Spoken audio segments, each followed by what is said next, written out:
Hello lineman साहेब का? बरं lineman साहेब आमच्या डिपूचा ड्यू उडाला हो. जरा टाकून द्या ना, 500 रुपये दे तुम्हाला. 500 रुपये द्या रे. थांबा 5 मिनिटात. लाईनमॅन साहेब या डिपूचा ड्यू उडाला आहे, टाकून द्या तुम्ही. मला काही समजत झालं. मी आलो ना, तुम्ही टेन्शन घेऊ नका. 5 मिनिटात तुमचा प्रॉब्लेम सॉल्व्ह करतो. 2 मिनिटात आलं पाहिजे पिंकरला तुमच्या. एवढा ड्यू टाकून देतो.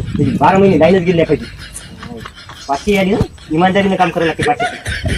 ओ तुम्ही जा मोटर जा लावा. इथं आमचं काम शिकतात काय? जा खटका दाबा. इथे थांबू नका. टाकतो मी 5 मिनिटं. बरोबर साहेब, ते ड्यू चांगला टाका. मायला एवढा मोठा डिपू मला साध्या बोलणार ते करत नाही.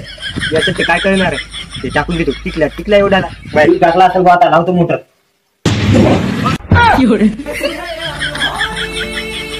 Oh